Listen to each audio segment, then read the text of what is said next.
In the vast, unforgiving theatre of World War II, there are stories of bravery, there are stories of luck, and then there are stories that simply defy the laws of physics. This is not just a story about a dogfight.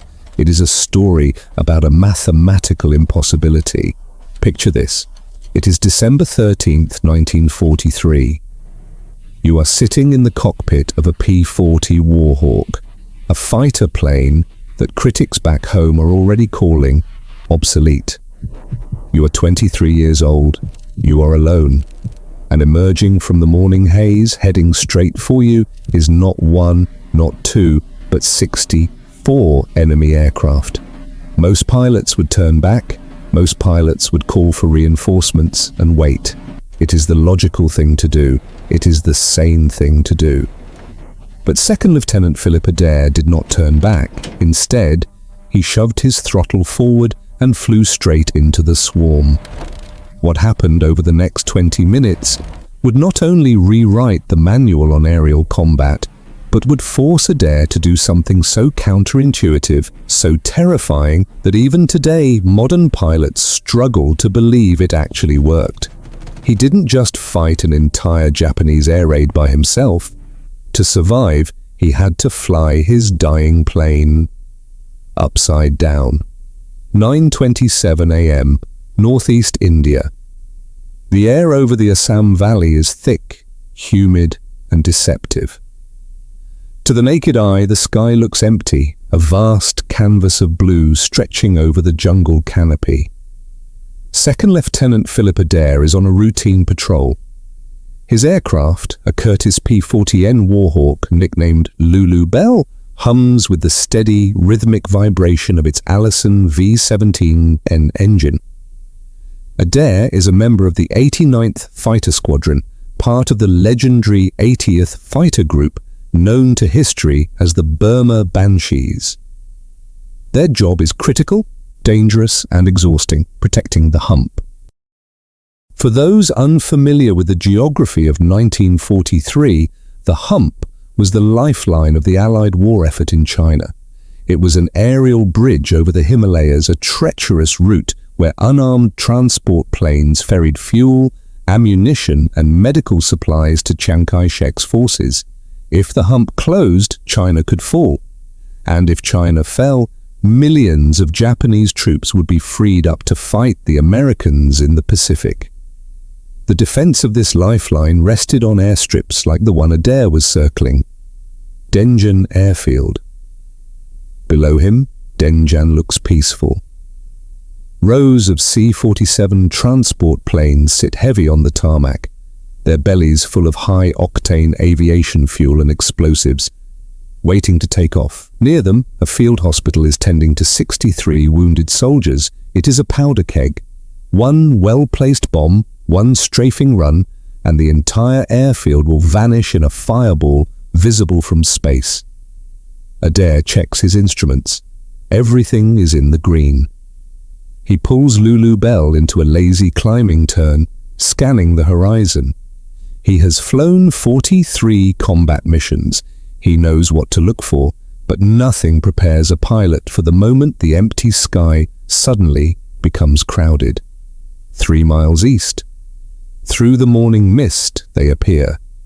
At first, they are just specks, like a swarm of gnats against the sun, but they grow larger with terrifying speed. Adair blinks, refocusing his eyes, trying to make sense of the shapes. Mitsubishi Kai-21, Sally bombers, heavy, twin-engine beasts capable of carrying over 2,000 pounds of ordnance. They are flying in tight formation, a discipline that screams lethal intent, and they are not alone. Swarming around the bombers above and below is a protective screen of Nakajima Ki-43, Oscars. The Oscar is the Japanese Army's answer to the Zero. It is lightweight, nimble, and deadly. In a turning fight, it can outmaneuver almost anything the Allies can put in the air. Adair does a quick mental count. 24 bombers, approximately 40 fighters, 64 aircraft. He looks at his own wing. There is no wingman, no friendly silhouette flying formation, just the jungle below and the enemy ahead. The math is catastrophic. 1 P-40 Warhawk, 6 50 caliber machine guns, only enough ammunition for about 12 to 15 seconds of sustained fire. Against 64 enemy planes, the nearest backup is at Jorhat Base, 38 minutes away. By the time they arrive, Denjan Airfield will be a crater. The C-47s will be burning wrecks. The wounded in the hospital, they don't stand a chance. Adair's heart must be pounding against his ribs, but his hands are steady. He has a choice. Standard doctrine, the rulebook drilled into every cadet, says you do not engage when outnumbered 5-1. The odds here are 64-1. He could radio the warning, shadow the formation from a safe distance, and guide the reinforcements in. No one would blame him. He would survive the war. But Philip Adair looks down at the airfield. He thinks of the men on the ground who have no idea that death is 3 minutes away. He checks his fuel gauge. Full internal tanks, 180 gallons, about 90 minutes of fight time. He checks his guns. Charged and ready, he pushes the throttle forward. The Allison engine roars, the manifold pressure climbing to 54 inches. The P-40 surges, accelerating to 320 miles per hour. Adair isn't running away. He is climbing. He is positioning himself 4,000 feet above the enemy formation, using the sun as a shield. He is going to attack. The element of surprise is a pilot's most precious commodity. Adair knows the Japanese pilots aren't looking for him. They are focused on the target ahead, scanning the airfield, checking their bomb sites. They expect resistance over the target, not 20 miles out. They certainly don't expect a single lonely fighter to initiate a head-on assault. Adair's plan is desperate but calculated. He cannot shoot them all down. That's impossible. But if he can hit the lead bombers, if he can create enough chaos, he might force them to break formation. Bombers are like a phalanx. They rely on tight spacing for mutual defense. If he can shatter that cohesion, their bombing accuracy will plummet. He is the wrench thrown into a perfectly oiled machine. Adair rolls inverted, pulling the nose of the P-40 down into a screaming dive. He is coming from their 7 o'clock high position. Gravity is now his ally. The airspeed indicator winds up. 340. 360 miles per hour. The wind noise over the canopy becomes a howl. The lead formation of Sally bombers is right in his crosshairs. 6 aircraft arranged in 2 perfect V-shapes. They look huge in his gun sight, 800 yards. Still out of range for accurate fire, but he needs to close the distance fast. 700 yards, 600. The Japanese crews still haven't seen him. They are flying straight and level, unaware that a solitary American is hurtling towards them like a meteor. At range, Adair squeezes the trigger. Brat-tat-tat-tat-tat, 6. Browning 50 caliber machine guns erupt simultaneously. Tracers streak through the air, arcing towards the lead bomber. The heavy rounds slam into the Sally's left wing. Fabric shreds. Aluminum tears. The impact is visceral. Sparks dance across the bomber's fuselage. Suddenly, the bomber's port engine vomits orange flame. Thick black smoke pours from the cowling, trailing behind like a dark ribbon in the clear sky. Panic, the lead bomber lurches. The formation so disciplined a second ago shatters. Pilots bank left and right instinctively to avoid the burning plane and the incoming fire. The tight V dissolves into chaos. Adair has done it. He has disrupted the lead element. But now, the element of surprise is gone. He pulls back hard on the stick. 7 Gs of force crush him into his seat. His vision grays at the edges as he fights to pull out of the dive and roll right. He has to clear the area before the Kabul. Escort fighters react, but the hornet's nest has been kicked. Above him, the Oscar pilots see the tracers. They see the smoke. and they see the lone P-40 pulling up. Like a hive mind, 40 Nakajima Ki-43s turn their attention to the single intruder. This is where the P-40 Warhawk shows its age. It is a heavy, rugged brawler, built like a tank. The Oscar is a samurai sword, light, sharp, and fast. An Oscar can turn inside a P-40's radius all day long. If Adair tries to turn and fight, he's a dead man. His only advantage is speed and diving ability. Never turn with a Zero, never turn with an Oscar. That is the mantra, hit and run. But Adair has a problem. He can't run. If he extends away to reset his attack, which takes time, the bombers will reform. They will regroup, fly to Denjan, and drop their payloads. To save the airfield, Adair has to stay in the fight. He has to stay in the kill zone. He has to break every rule in the book. The sky is now filled with angry metal. 4 Oscars detach from the high cover and dive on him. They come in a finger 4 formation, disciplined and aggressive. Adair sees them at his 10 o'clock high. He rolls left, snatching a snapshot burst at the lead fighter. A 2-second spray of lead. Missed. The Founder's 50 calibers fly high. The Oscar breaks right, its wingman sticking to it like glue. Adair reverses his turn, diving to keep his speed up. Speed is life. 2 more Oscars drop from above, their 7.7mm machine guns winking. He sees them at 400 yards. He pulls into a climbing left turn, a dangerous move, and fires again. Nothing, no hits. He glances at his ammo counter. 800 rounds remaining. That's seconds of fighting left. Just seconds. And behind the screen of fighters, the bombers are trying to fix the mess Adair created. The Sallies are closing back up. 3 groups of 6 are reforming. They are stubborn. They are professionals. They know they have a job to do. Adair realizes he has perhaps 90 seconds before they reach the bomb release point. He disregards the fighters on his tail. He shoves the throttle to the stop, past the safety gate, into war emergency power. The engine screams in protest, but he forces the P-40 back towards the bombers. 8 Oscars are now chasing him. 8. He dives. The P-40 is a heavy sled. It dives beautifully. The speedometer hits 405 miles per hour. The lightweight Oscars, with their fabric-covered control surfaces, start to stiffen up at high speeds.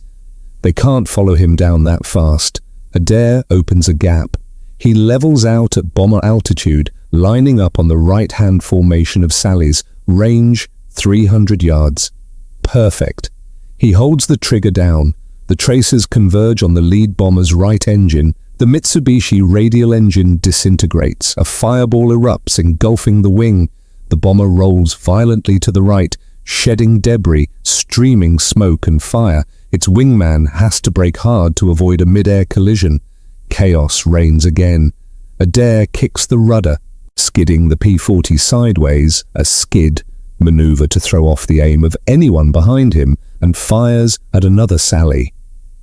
His rounds punch through the thin skin of the fuselage. These bombers lack self-sealing fuel tanks. They are vulnerable, but they are still carrying thousands of pounds of high explosives. Adair is winning the tactical battle, but he is losing the mechanical one. He glances at his instrument panel.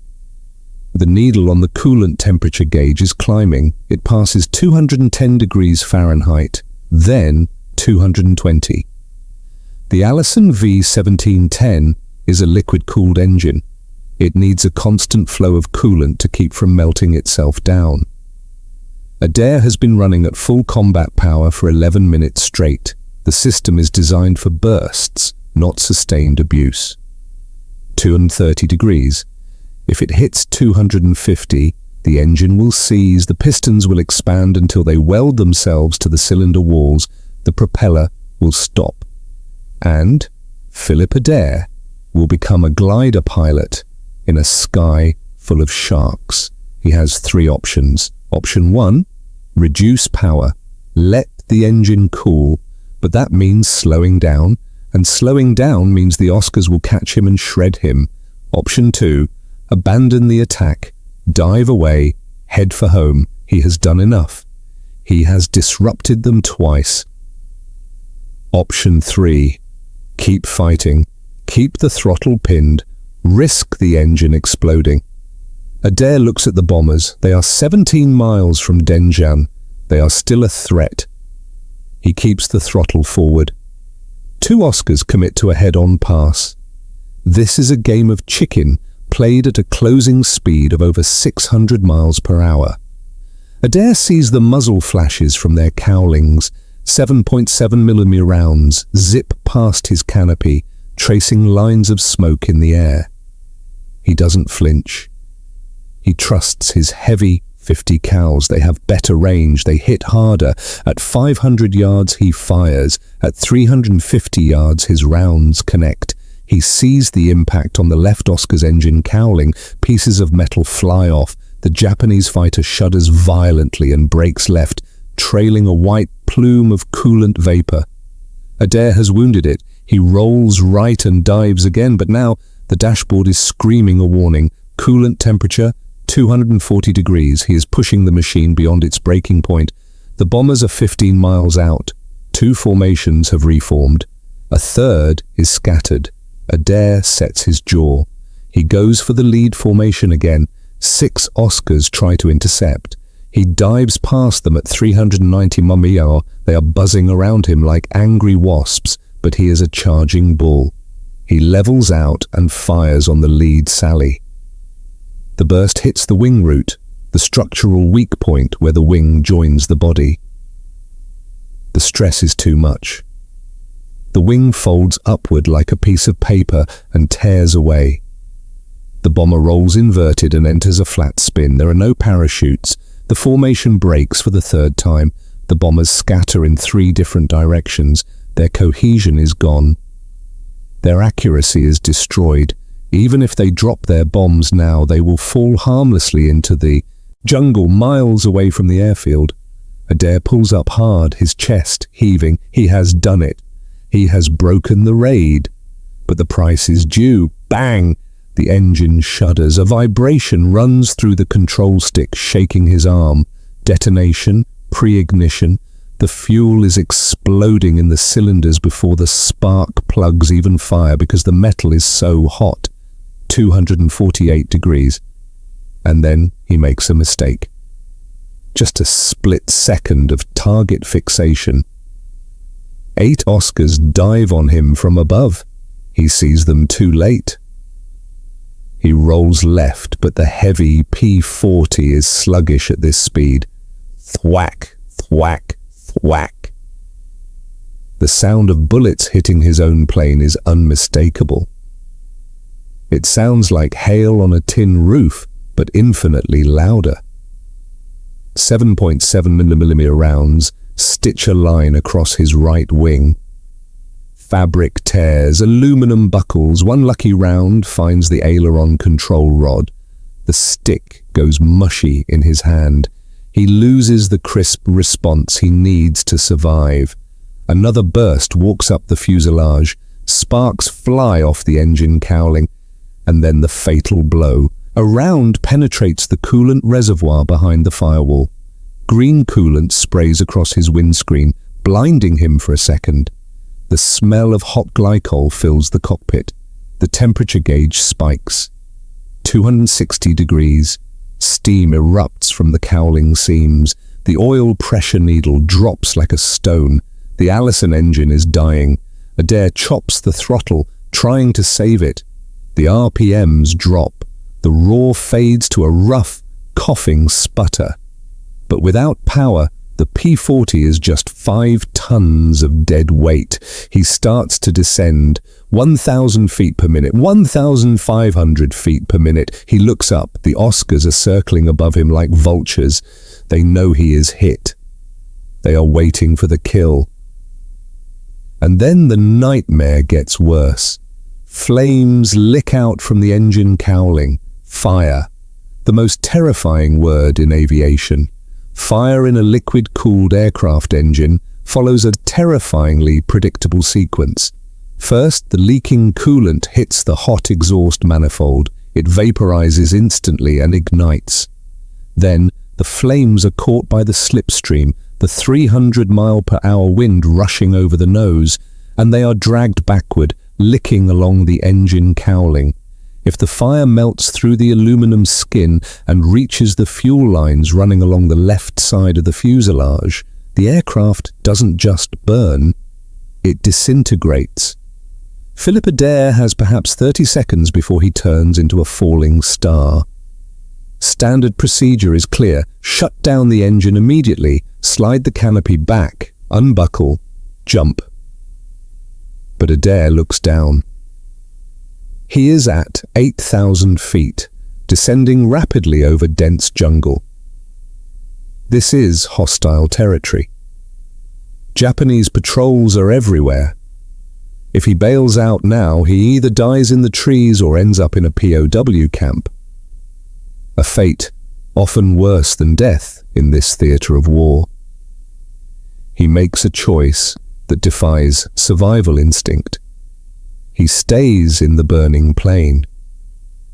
He reaches for the mixture control lever with a trembling hand. The Allison engine allows the pilot to manually control the fuel-to-air ratio. Adair pulls the lever all the way back to idle cutoff. He is starving the engine. He is cutting off its food. For 3 heart-stopping seconds, the propeller windmills in silence. The roar of the engine vanishes, replaced only by the whistling of the wind. The flames, deprived of fuel and pressure, begin to die down. The fire shrinks. Adair pushes the mixture lever forward again. Cough, sputter, roar. The engine catches. It sounds horrible, like a bag of hammers being shaken inside a metal drum. It is running rough, vibrating so hard his teeth rattle, but it is running. He checks the power output. It has dropped to 60%. It is barely enough to maintain level flight, let alone climb. He is trapped in a limping, smoking wreck, miles from home. Behind him, the Oscars are still there. They have stopped firing. Why waste ammunition on a dead man? They settle into a loose formation above and behind him, watching. They are curious. They want to see the crash. Adair turns southwest, aiming for his base at Nguli, 43 miles away. In a healthy plane, that's a 10-minute flight. In this condition, it is an eternity. At 7,000 feet, the oil pressure gauge finally gives up the ghost. The needle drops to 0. The Allison engine relies on a thin film of oil to keep its massive metal components from grinding each other to dust. Without oil pressure, friction takes over, heat builds, metal expands. It is a countdown. The connecting rods inside the engine are moments away from seizing solid. Adair's airspeed bleeds off. 120 mph. The P-40's stall speed, the speed at which the wings stop generating lift and the plane falls out of the sky, is around 120 mph.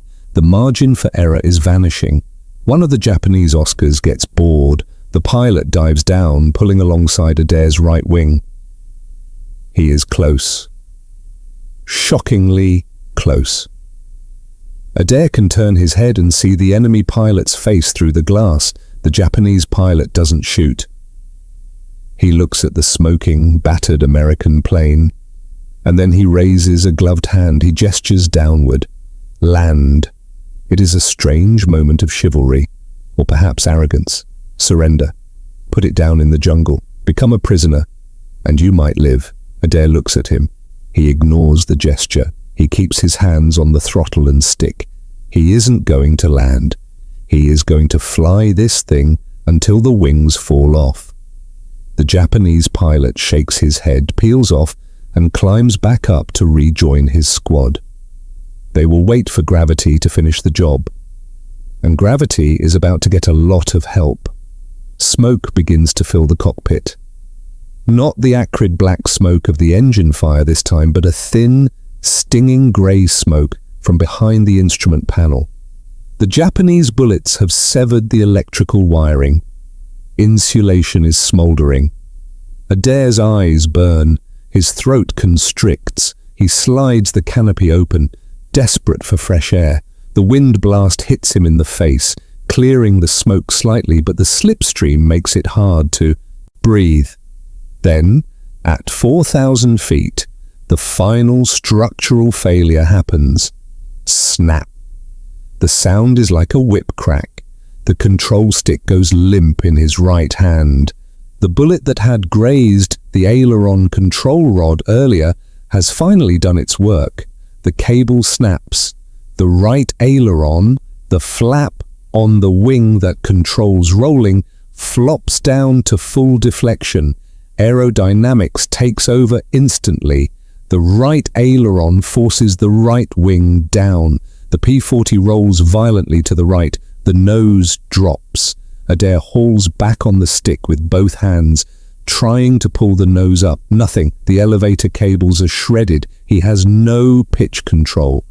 The plane enters a spiral dive. 200 mph, 220, 250. The jungle floor rushes up at him. Green canopy filling the windscreen. This is it. This is the crash. 3,000 feet, 2,500 feet, 2,000 feet. He fights the stick, but it's useless. The plane is locked into a death spiral. The damaged surfaces are physically forcing the aircraft into the ground. There is no way to fight the air pressure, unless you reverse the air pressure. In that split second, staring death in the face, a memory flashes through Philip Adair's mind. A diagram on a chalkboard, a bored instructor's voice droning on about aerodynamics.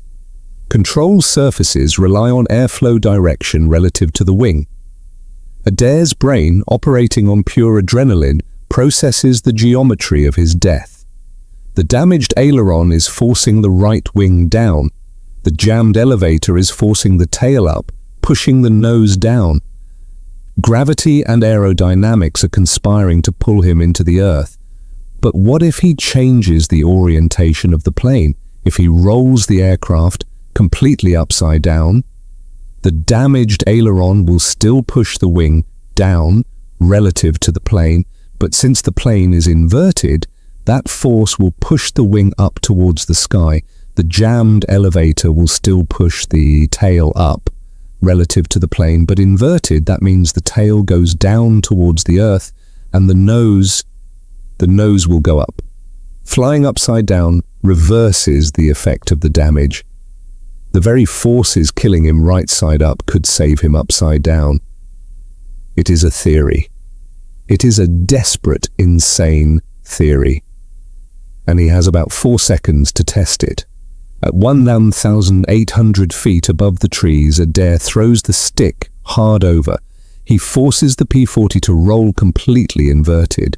The world flips. The jungle is now above his head. The sky is below his feet, and immediately his body screams in protest. -1 g. Usually gravity pulls you into your seat. Now it tries to throw him out of it. His shoulder straps bite into his collarbones. His feet dangle off the rudder pedals. Blood rushes from his legs straight into his head. His face feels like it's exploding.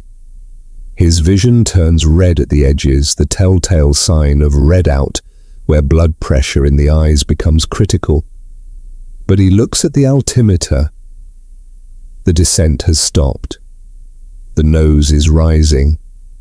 The airspeed is stabilizing. Lulu Bell is flying. She is ugly, she is broken, she is upside down, but she is flying. At 1,200 feet, he levels out. He is cruising at 140 mph, hanging from his straps like a bat. But physics isn't done with him yet. The P-40 was not designed for sustained, inverted flight. the fuel pumps rely on gravity and positive pressure to feed the engine. Inverted, the fuel sloshes away from the intake lines. The engine coughs. Put, put, put. It's starving again. Adair curses. If the engine dies now, he glides into the trees inverted, a guaranteed death. He has to feed the engine. He rolls the plane right side up. Immediately, the damaged controls take over. The nose drops. The plane starts to dive again. A 600 feet per minute descent. He watches the altimeter unwind.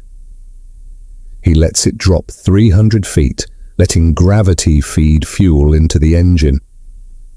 The Allison roars back to life, drinking the gas. Then, before he crashes, he rolls inverted again. Flip. Hang in the straps. Blood to the head. Climb slowly. 50 feet per minute. Wait for the engine to cough. Flip. Right side up. Dive. Feed the engine. Flip. It is a torture cycle, up and down. Positive G's, negative G's. Blood rushing in, blood rushing out. It is physically exhausting and mentally draining, but it is working. He is clawing his way back to base, one roll at a time. Above him, the 6 Japanese pilots watch in disbelief. They have seen brave pilots. They have seen skilled pilots. They have never seen this. Below them, the American plane is performing a grotesque, drunken dance. It flips upside down, flies for 40 seconds, flips upright, dives, and flips again. It looks like a wounded animal refusing to die. One Oscar dives down to investigate. Is he taunting them? Is it a trap? Adair sees him coming. He is currently inverted. He waits until the Oscar commits, then rolls upright, turning directly into the Japanese fighter. It is a bluff. He has no control to fight, but the aggression shocks the Japanese pilot. The Oscar breaks away. The Japanese flight leader makes a decision. The American is insane. His plane is burning. He is flying upside down. He is clearly doomed. There is no honor in shooting a corpse. The Oscars turn east, heading back to Burma. They leave Philip Adair alone with his impossible machine. Now, the silence returns, just the rough, grinding vibration of the dying engine and the rush of wind. Adair continues his rolling climb. His fuel gauge reads 83 gallons. His oil pressure is still 0. By all laws of mechanics, the engine should have welded itself into a solid block of metal 10 minutes ago. It is running on friction, momentum, and miracles.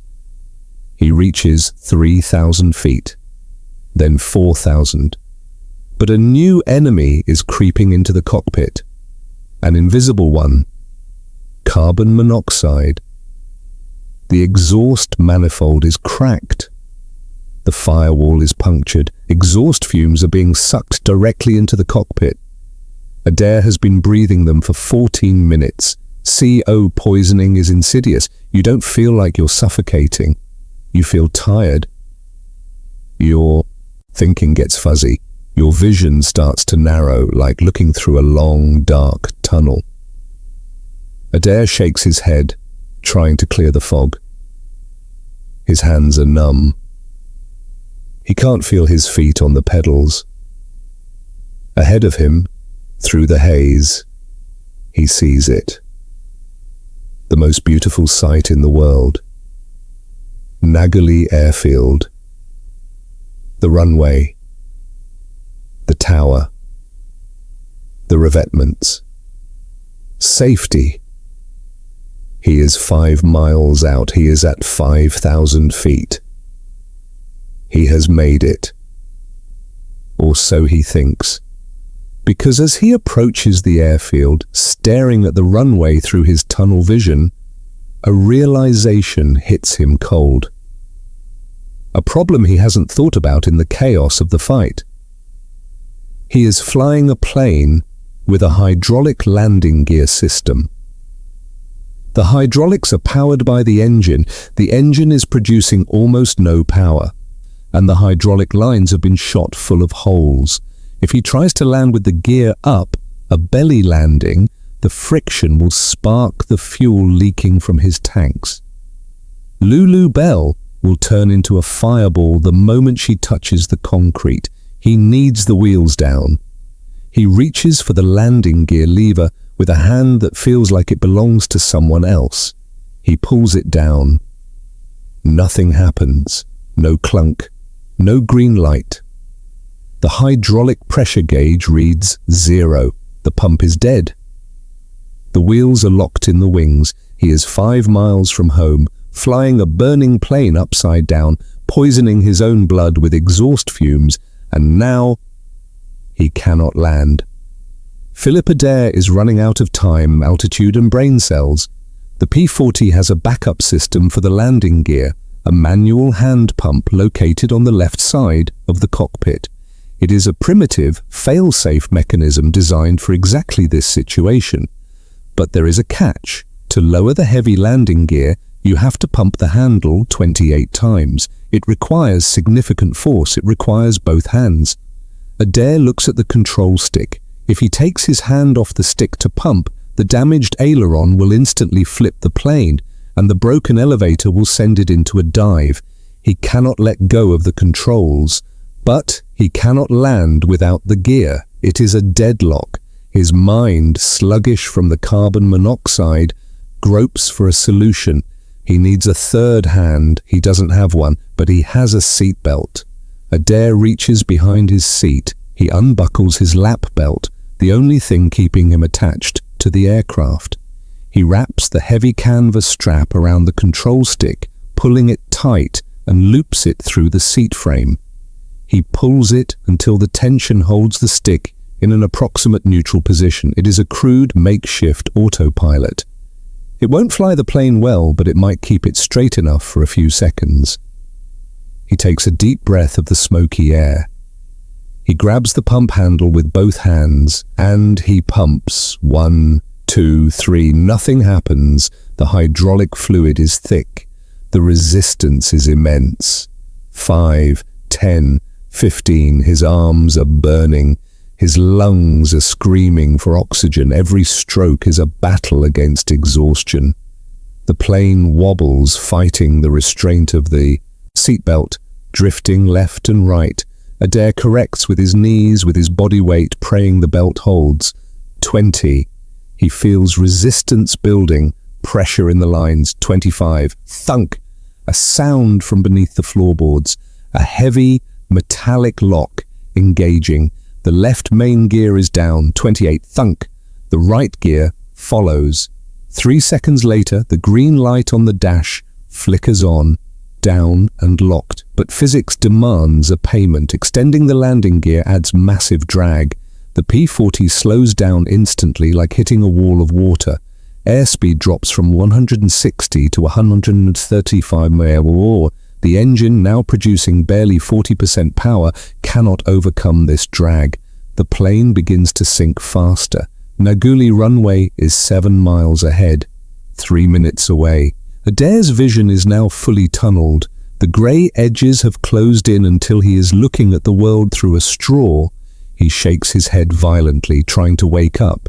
He glances at the one gauge that still works, the engine temperature. It reads 310 degrees Fahrenheit.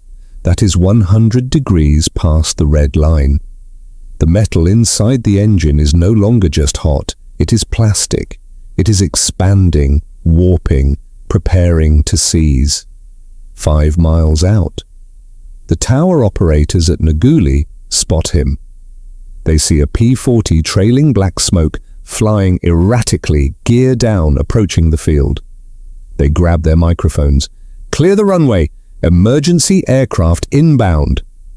They assume he will make a standard approach. Lower the flaps, reduce speed, touch down at 90 mph. But Adair has no flaps. The flaps are hydraulic too, and he doesn't have the strength or the pressure to pump them down. Landing without flaps means landing fast, 120 mph tempo. It means he needs 3,000 feet of runway to stop. Nguli is only 4,000 feet long. If he overshoots, he hits the jungle at the end, 2 miles from the runway. Silence. The propeller stops spinning, the blades jerk to a halt and stand still against the wind. The engine has finally died. It didn't seize, it simply ran out of power. The fuel, the spark, or the compression. Something gave up. The P-40 is now a glider, and a P-40 with its gear down, holes in its wings, and a dead engine has the glide characteristics of a brick. Adair calculates the angle. The glide ratio is maybe 6:1. For every foot he goes forward, he drops a foot.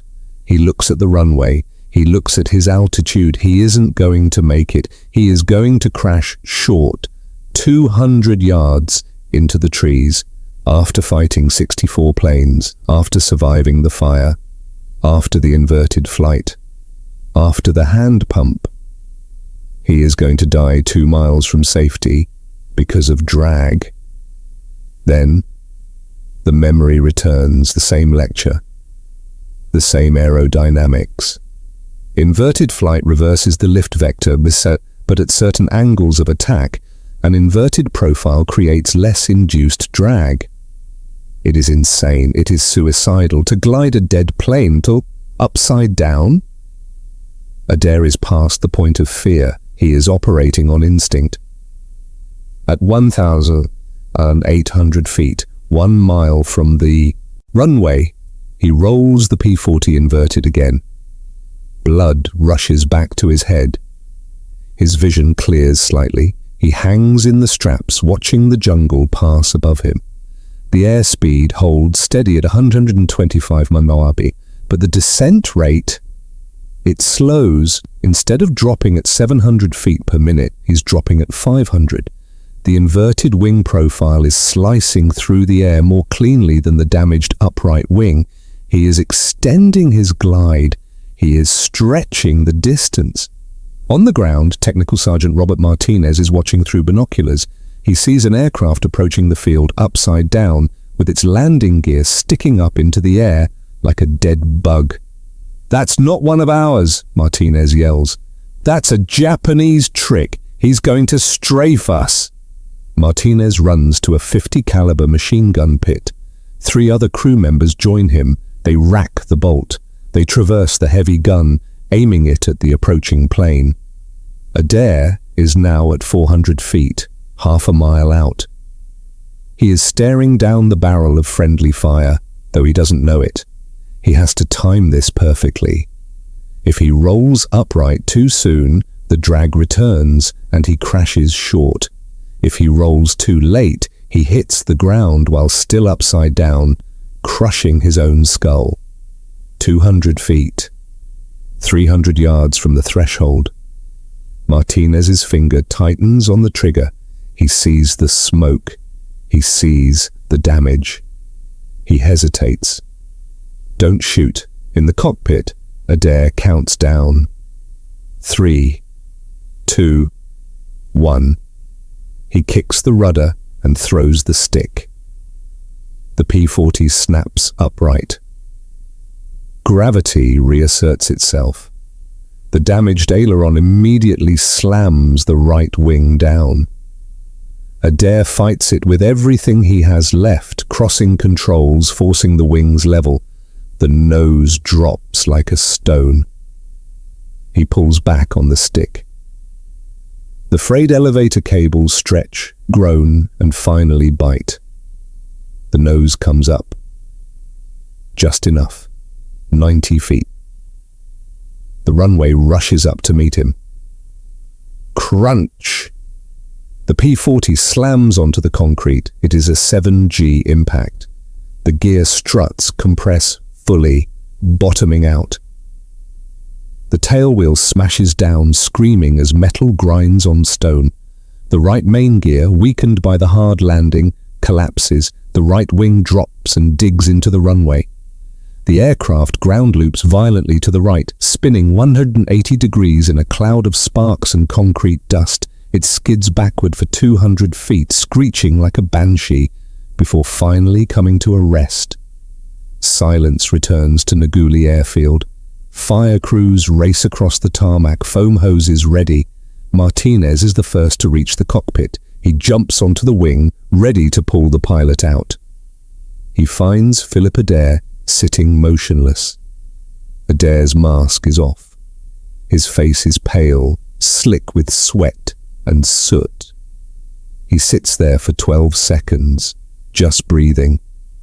Then he unbuckles his harness. He tries to stand up. His legs buckle instantly. He falls against the canopy frame. Martinez grabs him, hauling him out of the wreck.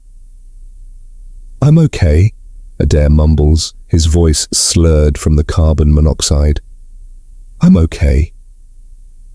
They walk around the aircraft together. What they see silences the entire ground crew. Lulu Bell is a sieve. 16 bullet holes in the fuselage, 7 in the right wing, 4 in the left. The right aileron cable, severed completely, the hydraulic reservoir, punctured, the electrical loom, cut in half. But the real horror story is under the cowling. When the mechanics pry the engine covers off, they gasp. The Allison V-1710 is destroyed. It is a fused lump of metal. Every cylinder is scored. 3 connecting rods have welded themselves to the crankshaft. The oil pan is ruptured. By all rights, this engine should have exploded 20 minutes ago. It defied thermodynamics. It kept running because Philip Adair refused to let it stop. The next day, the intelligence reports came in. The raid on Denjan Airfield was a total failure. All 24 Japanese bombers had turned back. They had jettisoned their bombs miles away in the jungle to gain speed for their escape. 0 bombs hit the airfield. 0 transport planes were destroyed. 0 casualties on the ground. The hump airlift continued without a single hour of interruption, and the cost for the Japanese, the disruption of a massive raid, purely because of the ferocity of one man. On January the 8th, 1944, Lieutenant General Joseph Stilwell presented Philip Adair with the Silver Star. The citation read, in part, "For gallantry in action, engaging and disrupting a formation of 64 enemy aircraft, continuing his attack despite severe aircraft damage, thereby preventing destruction of critical supply facilities." Adair didn't go home, he stayed. He flew 95 more combat missions. He became an ace, shooting down 5 enemy aircraft. He survived the war, serving his country for 30 more years. But the legend of December 13th lived on. Military historians analyze battles with maps and arrows. They talk about tactics, logistics, and superior firepower. But sometimes history isn't decided by the generals. Sometimes it is decided by a single 23-year-old kid, alone in a burning plane, who simply decides that impossible is just a word. Philip Adair proved that when the odds are 64-1, you don't count the enemy, you make the enemy count you. Lulu Bell never flew again. She was scrapped for parts, her metal body too broken to repair. But her spirit, and the spirit of the Burma Banshees, is something that should never be forgotten. If this story of impossible survival amazed you, please hit that like button. It helps us share these forgotten heroes with the world. And if you want more incredible stories from the cockpits of history, subscribe and turn on notifications. Until next time, keep your eyes on the skies.